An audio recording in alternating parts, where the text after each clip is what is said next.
Kwa niaba ya family, mazishi tutafanya kesho saa 10 alasiri. Tutazika makaburi ya Kisutu. Tutazika Kisutu, na kwa ndugu, marafiki, watu wote wa karibu wa babangu na mimi pia ambao wanahitaji kuhudhuria kufika. Kwa marafiki zake wa Temeke, gari itakuwa Mbagala Kiburugwe pale, tutakuwa kuna coaster pale. Kwa yote ambaye atakuwa anahitaji kupanda, itakuwa ni free kuwapeleka na kuwarudisha. Na kwa marafiki zake wa Mtoni, gari zitakuwa free pale zikiwasubiri kuwachukua kuwarudisha maeneo stand ya Shamba Mtongani itakuwa pale. I think ni kwa sababu ya wale marafiki zake wa karibu ambao ni wakule sema ambao amekulia kama yeye. Sawa. Meja, kwa sababu jambo hili limetokea na kwa kweli ni jambo la kuhuzunisha sana, kwa sababu najua the way ambavyo ulivyokuwa karibu na babako mzazi. Lakini pia iko hofu kwa baadhi ya watu wakiamini kwamba kuna vitu vyako ambavyo umeviuza ili uweze kutoa pesa kwa ajili ya kumtibu baba yako mzazi.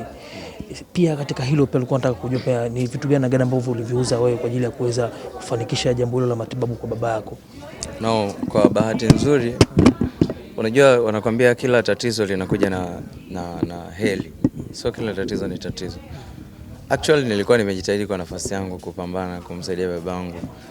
Nilipambana, tulishirikiana mara kadhaa kwa sababu babangu ni mtu ambaye niko naye close sana. Ni mtu ambaye niko naye muda mwingi. Kwa tulipambana, ikafika step mimi nikawa nguvu yangu iko chini. Na mimi sio mtu wa kusema kupigia sana simu, huwezi kupiga simu wakati bado una mali. Inatakiwa uishiwe ili tuje tukusaidie. Kwa mimi nilijaribu kutafuta nilichokuwa nacho nikiuze ili niweze kumsaidia babangu aendelee kupumua tena. Kwa bahati nzuri kakangu Mwanaifue alinipigia simu akaniambia no, usifanye hicho kitu, huwezi kufanya hivyo wakati Wizara Sanaa na Mheshimiwa Rais yupo.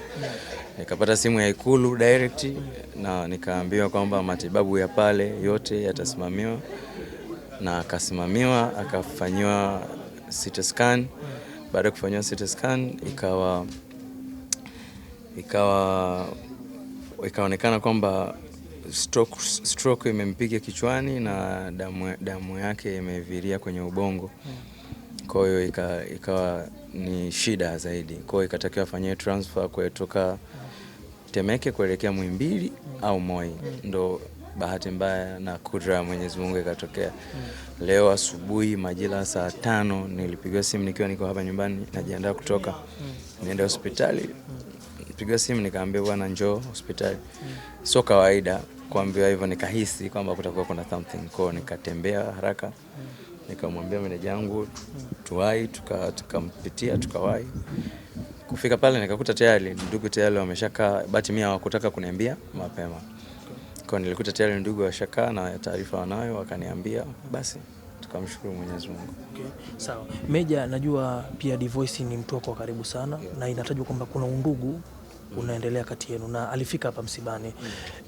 Mimi najua wengi wameguswa sana kwa sababu ni mtu wa watu.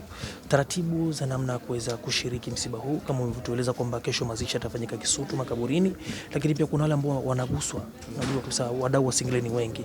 Utaratibu mmeweka vipi nyinyi kama familia sasa? Utaratibu kama wa kuchangia rambirambi na salamu za pole. Utaratibu kwa marafiki zangu, kuna groups ambayo zipo, meneja wangu anaona hicho kitu. Kwa watu ambao tunawafahamu wa karibu iko wanachangia na wengi wanaendelea. Kama kakangu Mwanaifue wa kwanza kachangia tena, imagine ametoka kunisaidia na bado kachangia tena. Rafiki yangu Mario amekuwa mtu wa kwanza kufika hapa, amenitia tena nguvu ya kutosha. Kwa tuko vizuri, tunaweza kufanya chochote. Lakini pia kwa wale marafiki ambao wako mbali wanatamani, wanajisikia wameguswa, baba ni rafiki wa kila mtu. Media nyingi sana mmefanya na interview babangu.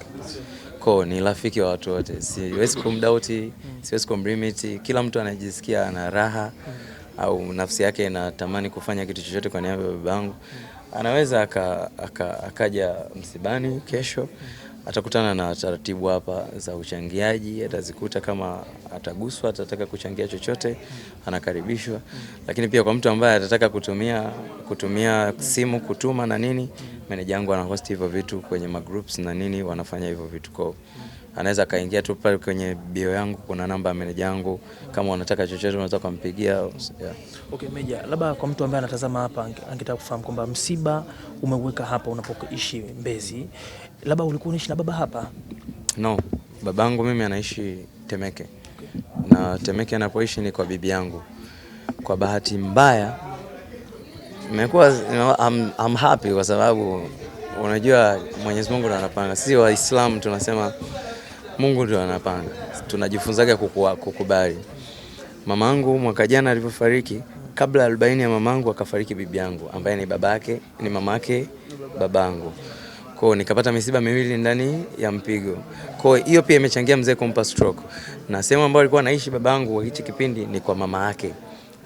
Alirudi kwa mama yake, kwenye nyumba ya mama yake kwa sababu yeye ndio wako wawili tu.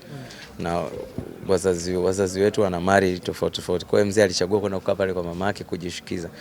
Kwa alikaa zake pale anafanya mambo yake. Kwa bahati mbaya kule yuko peke yake kwa sababu nyumba iko yenyewe. Kwa alikuwa yuko peke yake. Kwa mimi nilimsogeza karibu nikawa niko naye nyumbani. Kwa na pia kule nyumbani ni mbali.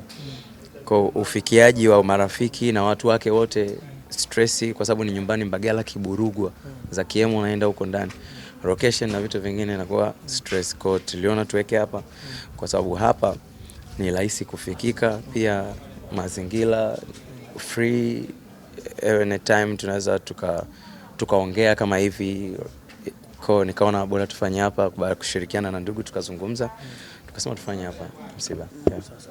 Neno lako moja kwa mashabiki zako na ndugu jamaa na marafiki?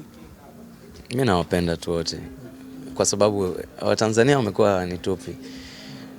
Unajua raha ya kufanya kitu kizuri ni income nzuri. Mashabiki zangu kile ninachokitoa nikitoa nyimbo wanapenda, wanafurahia. Sasa ile furaha yangu ndio sehemu ya kunilipa kama hii ninapopata matatizo.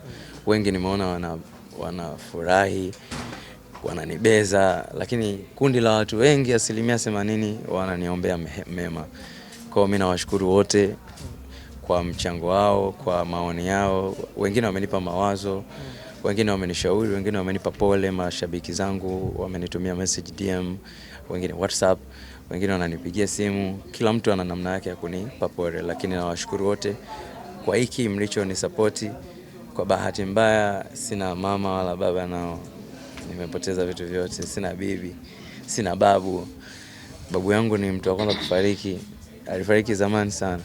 Nikaja nikapoteza mama, akapotea bibi mzaa baba. Leo tena amepotea baba. Na bibi yangu babu yangu mzaa mama pia naye amefariki. Kwa sina chochote. Okay, Meja, kwa kumalizia tu, moja ya alama kubwa ambayo tulikuwa tukiona mara kwa mara kwa babako mzazi ni the way ambavyo alikuwa anasapoti kazi zako. Na si kila mzazi ambaye anaweza kaamini katika kusapoti muziki hususan katika tamaduni zetu za Kitanzania. Labda unamzungumzaje baba katika kusapoti muziki wako? Babangu ndo kila kitu kwenye maisha yangu. Yaani sina mtu ambaye nampenda kuliko babangu. Mamangu nampenda sana, lakini mimi sijapata muda mwingi wa kukaa na mama. Babangu ndo nimekuwa, yani ni mtu ambaye ndo wangu. Babangu ni rafiki, babangu ni ndugu yangu. Mimi nasahau kuna muda hata namwamkia baba shikamoo na nishasahau. Ni mtu ambaye tunapiga story. Babangu tunaenda kokote. Babangu naenda naye kwenye shows, nasafiri naye. Sometimes nipo kwenye event naimba, naangalia chini hivi namuona baba anakuja ananitunza. Hey, baba umekuja hapa. Kwa hiyo ni mtu ambaye sina cha kumuongelea kiukweli. It's perfect. Ni dadi ambaye ni kila mtu anatamani kuwa na baba kama yule. Ni baba mzuri, ananipenda, ananisapoti, kila ninachokifanya hajawahi kusema no.